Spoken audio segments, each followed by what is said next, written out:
Okay, hello everyone.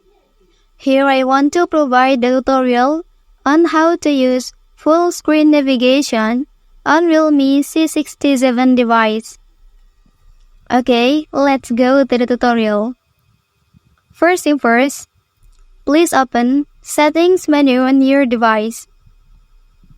Okay, after that, here you can scroll down and then you can select the System menu.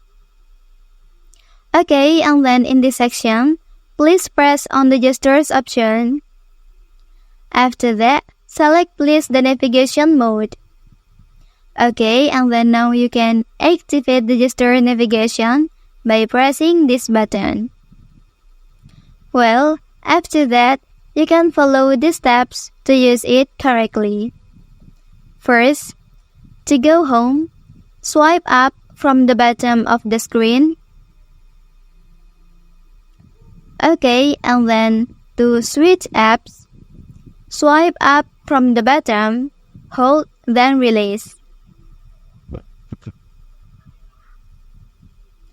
Okay, and then the last, to go back, swipe from either the left or right edge.